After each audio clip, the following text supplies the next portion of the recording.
to our ecology class. I'm Dr. Bremigan, and I'll be co-teaching this class with Dr. Lau. I'm looking forward to interacting with you and to facilitating your learning of ecology. I'm joining you virtually today because in early September, I'm going to be at a professional conference in Seattle. I'll be at a meeting of the American Fisheries Society, and I would be happy to tell you more about that when I'm back on campus. Today, I want to introduce myself, tell you a little bit about yourselves as a group, and share with you the learning goals that Dr. Lau and I have for you. So I grew up outside of Chicago, and it was a very suburban area, and there was not much obvious nature.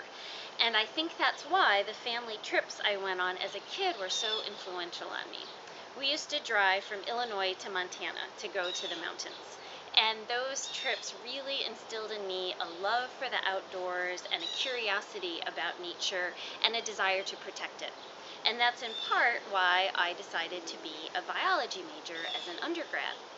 So as an undergraduate, I worked during some of the summers for some of my professors who did research on lakes in the Upper Peninsula of Michigan. And that's where I discovered ecology, and I loved it. And so I decided I wanted to combine my love for nature and my desire to protect it with the science of ecology for my career. And so that's how I found what I wanted to do with my life. And so that's why I'm one of those professors that likes to encourage you to find and to embrace experiential opportunities, things like working or volunteering for professors, finding internships over the summer, doing study abroad, getting involved in your community. I want you to discover opportunities that help you discover your strengths and your passions and your career goals. For me, once I discovered ecology, I decided to go to graduate school, and I earned my master's and PhD degrees in zoology. And from there, I came to fisheries and wildlife here at MSU. And so, since then, I've been here at MSU, and I teach not only ecology, but also fisheries management, and I've also been involved in the study abroad program to Antarctica. In addition to teaching, I also do research, and for my research, I'm an aquatic ecologist, and I focus on lakes. And there's two main ways that I study lakes. One is from a landscape perspective. Along with my colleagues, we study how changes to the landscape surrounding lakes affect the water quality and the fish species living within lakes. And my lab also studies largemouth bass. That's a particular fish that's prevalent in Michigan lakes and many other areas. And we spend a lot of time in the water studying these bass. And it's all to understand how fishing and habitat alterations affects the reproductive ecology of those bass and ultimately the sustainability of their populations. So in class, I'll use some aquatic examples that draw on my research, but also I'll bring in a lot of terrestrial examples as well. And overall, I want to encourage you to see aquatic and terrestrial systems as very interconnected. So that's a bit about me. Now to tell you a bit about the class as a whole, I'm going to meet you in my office.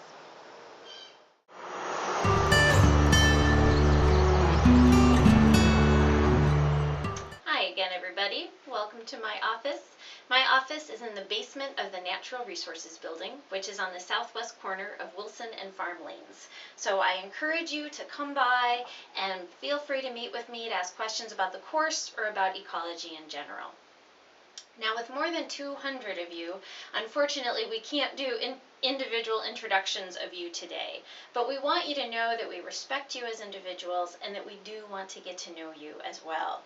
You are a diverse group, and you'll see these figures on one of the handouts that Dr. Lau has provided you today. First of all, in terms of your year in school, you'll see that about half of you are in your third year, but nearly a quarter of you are in your second year, and a quarter of you are in your fourth year of school. So you're quite diverse in terms of where you are in your academic program, but even more so, you're very diverse in terms of your majors. So about 60 of you are zoology majors, and about 30 are from fisheries and wildlife, and about 30 from Lyman Briggs College. So together, together, those three majors comprise a bit more than half of the students in the course. But then beyond that, about 30 of you have majors that have either the word biology or animal or vet in it. About 17 of you have majors with the word environment in it, 11 have the word earth or land in it, and 15 of you are joining us from majors in the liberal arts or the social sciences. And even that doesn't capture all of the diversity of your majors. Altogether, there's about 50 majors represented in the course. Now, in some ways, that's a challenge. That means that you come from diverse academic backgrounds, and we can't fine-tune the course to each and every one of you as individuals in your individual academic programs. But overall, I encourage you to think of all this diversity as a good thing.